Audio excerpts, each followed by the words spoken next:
Purrely deck, people. Look at this. This is currently my Purrely deck.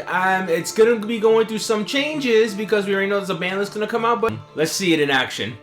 Alright, people, so we got the first duel, and unfortunately, I am going second, and I prefer to go first when I go with this deck, and then I look on my opponent's field, and they're going in with Sword Soul. So, if you ever want to get Sword Soul, you already know how this is going to end. They already revealed they have the Trap card, the Blackout. That's going to be Disruption to destroy 2 of my cards. So, I already know this is going to be turning into a big game of bait out their negates and disruption. But do I have the cards in my hand to be able to do it? That's the question. Alright, of course they're going to get their draw, then they're going to get their search, and we all knew they were going to get strategist, and now they're right back up to 5 cards in their hand, the exact amount that they start off with 2 monsters on the field. Sword Soul is just freaking ridiculous. Yep, go into the Baron, because that's exactly what I would do when I played the deck, and there you go. Baron hits the field. I'm going to get spanked by 1200 damage. And just go to a link play just for the heck of it, just so they're not sitting on a 0 attack monster. 3 back rows. They know I'm not playing Mech Knight, so they don't even care about stacking in front. And now the first thing to do is activate that field spell, because I know it protects the Purrelys, and I know they're going to want to negate it so that I can't have any protection for my Purrelys from targeting, because their other synchro monster has to target to negate, and so does Blackout. So we're going to go into the little Dark Purrely over here. And it's going to get negated by Impermanence, so that's terrible for me right here. But you know what? Things are not too bad. I still got the Light Purrely, so we're going to use the Light Purrely's effect, and there they go with the Blackout. Luckily, I have the Quick Play in my hand that'll be able to prevent one of my monsters from being destroyed by card effects, so we're going to save the Light Purrely since his effect can still be activated. Light Purrely survives. Light Purrely is going to look at the top 3 cards in my deck, and I got 2 targets I can take. I'm going to take the one that lets me go into the Exceed monster that lets me absorb spells and traps from the graveyard. Of course, they're going to go and negate the effect now with their Synchro monster. So now I got no effect. Alright, next thing I can... But I still have another plan. I'm going to bring out the Dark Purrely again since I never activated its effect to Exceed Summon. But then, they have another negate on board.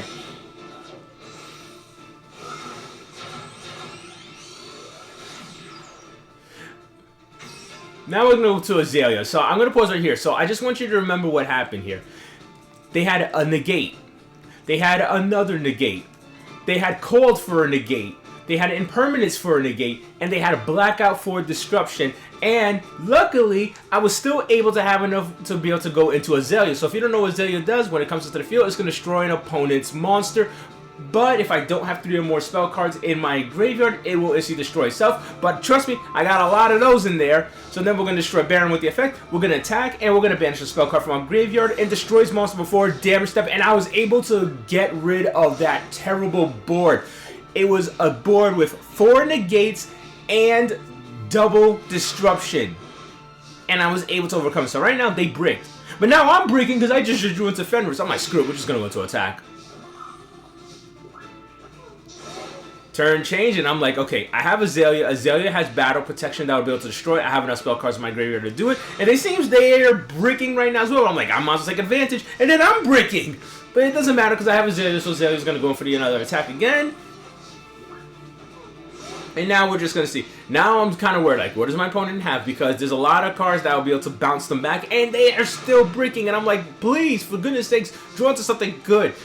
I'm like, that's not good, but fine, it's okay. I can just banish the top 3 cards in the deck, and hopefully I milled or banish something that would have saved them. So we're just going to go for the double attack, and I pretty much got this next turn, unless they draw into something crazy. And once again...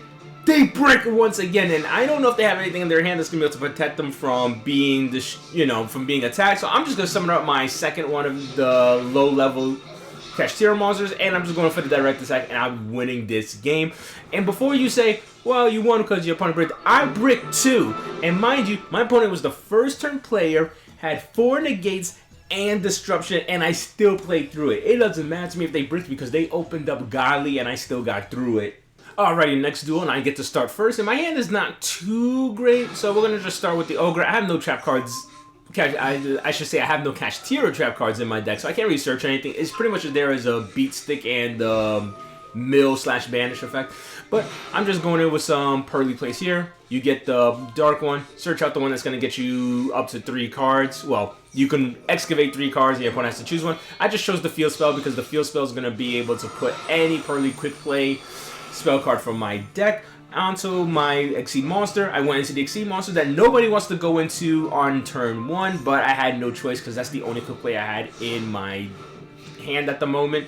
We're going to also attach the one that gives 300 per material on it, and they're going to be going, I'm thinking heroes, but then I'm looking at the setup, I'm like, nope, this is Gate Guardian, because this is exactly how I would be playing Gate Guardian.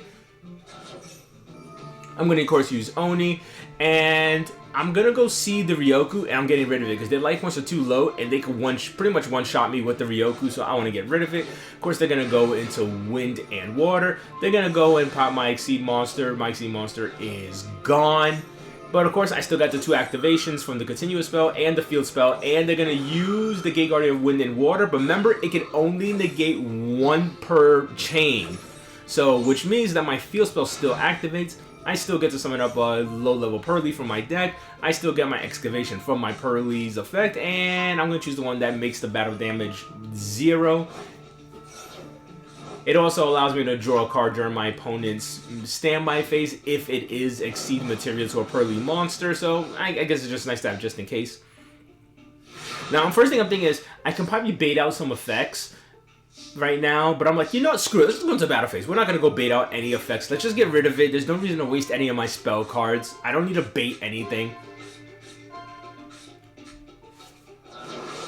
Bam, we got rid of their monster. And apparently they had their Suijin in the hand thanks to their spell card that they banished, the combination spell card. So they didn't really have anything they could summon. And I was hoping they did, because then, remember, I do have tactics in hand. I could have took control of that monster and I could have made a rank 7 Exceeds play. So I'm kind of disappointed that they, in a way, misplayed, because they could have made a better play that actually would have been better for me. They don't know that, but it sucks. Of course, we go into the big hungry one over here, the one that just eats up spells and traps from the graveyard. It has huge amount of defense right now. I got myself 2 standby phase activations so I can draw 2 cards.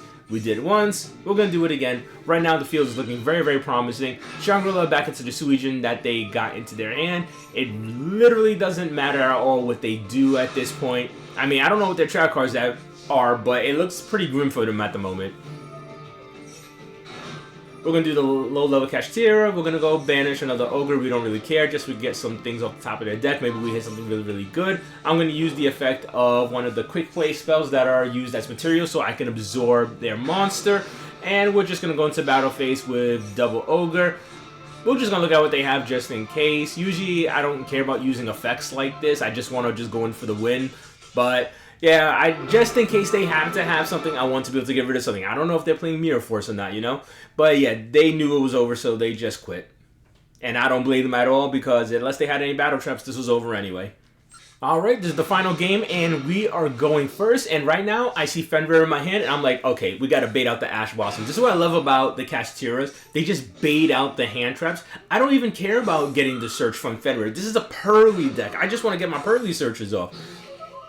So Fenrir has been blocked, but guess what? I got what I really wanted to do the whole time. The Light Purrely's effect is going to go off. It's going to activate the top 3 cards of my deck. Of course, I'm going to get the Continuous Spell. Continuous Spell is going to be able to get me the Field Spell as long as I reveal 3 of the Field Spell. My opponent, it really doesn't matter which one they choose. It's all the same card. Field Spell is going to come straight into my hand. I'm going to use the Light Purrely's effect. That way we can go into the, I believe this is the Ice Purrely, right? Yeah, this is going to be the Purrely Beauty, the one that negates effects as a quick play effect. So that's pretty good. So I got a negate on board. I got a disruption with Fenrir. Of course, we're going to use Fenrir. Shangri-La is going to come to the field. And I will be able to just search up and put up another Fenrir on board if I really want to. We're going to go power up the Purrely with the field spell, searching out the quick play that gives 300 per material. And there we go, we have our Fenrir right back on board. They're going to go into Ogre. Ogre's going to search out Trap card. That's perfectly fine with me. I didn't feel like negating it with Beauty because I have a feeling they were going to put something else worse on board. Like that. So essentially, so they're playing Vanquish Souls right now. So, yeah. So I'm going to try to do the negate. I had a feeling they might have had the Borger or the Caesar, and it would have been useless, but I had to try anyway. Of course, they're going to get exactly what they want. Then they get the Calamity Trap card, which is bad, because if I target one of their monsters, that's it. They're going to be able to spring it up on me, destroy my monster, and inflict 2,500 points of damage to me. And Fenrir does target, so it is an easy way to get around it. Borger's going to go and destroy Fenrir. We're going to get our field spell just to put another material on our monster. That way we can beat over it. Shangri-La's effect is going to activate. And apparently since there's a Kashtira XE monster in the field, you don't have to control it to use that trap card. And they're just going to be springing up this other trap card as well. The one where they reveal up to all the type of attributes that are needed for Vanquish Soul and activate all the effects in order. They're going to use Borger's effects, so they'll be able to draw a card. I'm going to say no to that. I'm just going to target. But I know they're going to use the counter trap card at this moment. I just wanted to waste it. There they go. They use the counter trap card. I personally don't mind if this Purrely gets destroyed because I do have my Street and my friend Purrely activations to be able to get me what I need back. So they're just burning me away. There we go. So okay, so Shangri-La's effect comes through after all those chains. So I can get Unicorn, and of course, I got my friend Purrely, I got the Street activation, and the Shangri-La's effect activate, so another monster zone has been blocked off. We're going to get 3 quick play spell cards from my graveyard back to my hand, and I'm going to get a Purrely to the board. The Dark Purrely is going to be able to search out a card from my deck. I get the trap card. There's really nothing much I should be able to pull from there. We're going to use Unicorn's effect so we can get Birth. Birth is going to activate. That way I can get Fenrir back on the board. I should have put Unicorn in attack mode. I didn't realize that I can make game here, and I accidentally put it in defense mode. Light Purrely's effect is going to activate. Give me exactly what I need. My hand is filling right back up. Light Purrely's effect is going to go through. That way we're going to get the one that gains... the one that absorbs some spell and trap cards from the graveyard. Of course, thanks to that quick play spell on it, it's also going to gain 300 per. There we go. It has 4 materials, so it's getting 300 per. We're going to search out with Fenrir just for the heck of it. We're going to go and use this card just to prevent this Purrely from being destroyed, but that's not what I really want to do that for. I just want to be able to use that as material because you need the quick play spells in the graveyard for the Dark Purrely to be able to exceed using itself. And we're just going to go to battle phase. We're going to attack with Fenrir. Fenrir, since it did banish something, we're going to use Shangri-La, so then we can block up another zone. So now these 3 zones are protected from the Warrior Sword Soul that destroys any monster in its row. So these 3 cards are completely safe. I don't mind if this gets destroyed because, again, with Street and my friend Purrely, it'll come right back. And, of course, I don't care if Fenrir gets destroyed because we do have Birth to be able to bring it back. I do set some back rows. This time, with this one right here, next time I take damage, it'll become 0, so I can block the burning effects. This one will prevent the monster from being destroyed by battle. This one will be able to gain me 1,000 life points, again, so I can try to avoid being burnt out. They use Unicorn's effect, and that's pretty much the end of them because I have both Kashtira, Fenrir, and Unicorn.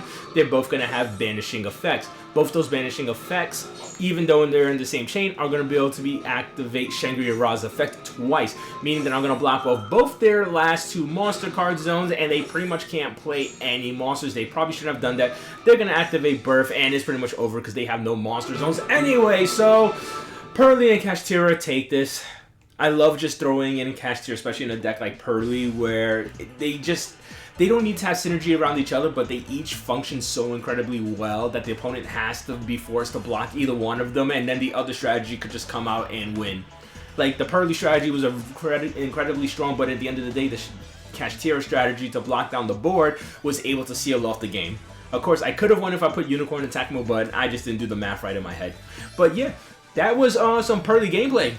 Honestly, the deck list doesn't matter too much at this point because things are going to change when the new ban list hits. I know Fenrir is going to go down to 1, so I'm going to have to find a card to replace it. And I know one of the Purrely quick play cards is going to be reduced as well.